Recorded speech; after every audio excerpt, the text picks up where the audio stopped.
Hey YouTube, welcome back. JTD Bladesmithing with Project, a leaf spring sword project. Got it here on the table out here on the deck. A little bit better lighting. Yeah, so I had to take the bend out of it. There's some very intricate twist work to it. I'm going to show you. I'm pretty sure I had a photo of it before in the previous video, but I'll show you where we're at now. Here we have it. All this twist work from leaf spring to this.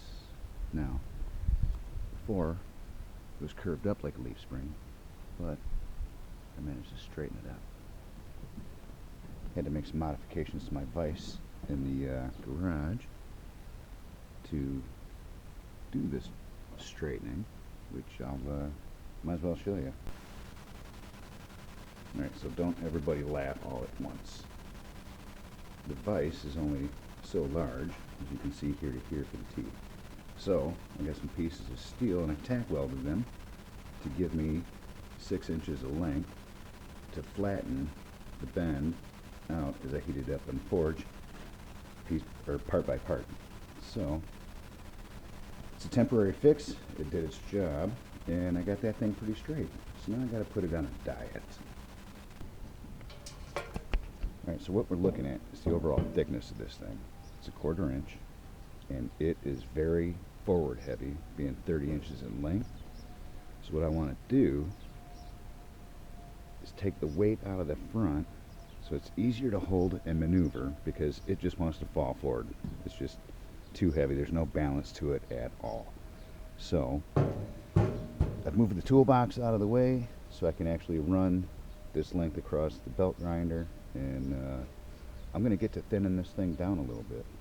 It's not going to be as thin as an actual sword. I just want to balance it. So let's learn about leaf springs. What I did is knock down some of this rust, cleaning it up with the belt grinder, but it wasn't throwing a lot of spark. It kind of made me curious. So what I did is I got this grinder out, and I put a thick wheel on there, and I ground it down. And what I'm going to show you here is leaf springs are not flat. They are like convex from one side and then rounded on the other side. So I had to start working on cleaning all that out. And if you see the difference in the light here, this is where it's a low spot in the steel, running most of the length down. But it is starting to clean up. There's going to be a whole lot of grinding. And yes, this thing is heavy enough. See the camera doing a little shake there? That's muscle fatigue from all the grinding and pushing this thing against the belt grinder, but I got to steady your hand when I hold it with both hands. So that's how that's starting to go. So a little groove in there, that difference in the light. But I'm going to keep grinding, thin this baby down, and go from there. That's all I can do, really. But that's what I learned.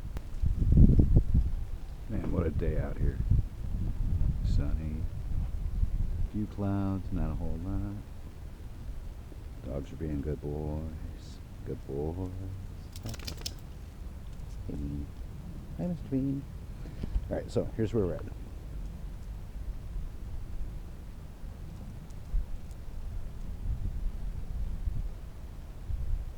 Did some work to make it symmetrical to the point. It's fairly flat, as it should be. I thinned it down a little bit, but it's still very forward heavy. So I'm going to keep grinding, but I've been out here grinding on this thing for probably 6 hours. I don't film the grinding anymore because it's just too loud in the garage, but it's cleaned up pretty good, and I'm going to leave you with that. This red stuff here, that's the die chem. I wanted to find a straight line, find the center of this, and then run it straight to the tip so that it was symmetrical, because before it was not at all. But I'm going to edit this video, put it out there on my YouTube channel, and get back out in the garage and keep grinding this thing. It's got to go on a good diet. But thank you for watching. If you have any comments or questions, let me know. Mr. Bean. Hi, Mr. Bean. He's a big boy. He's going to be 3 years old. July. But, all right, guys. Thank you for watching once again. And got any comments? Let me know. See you.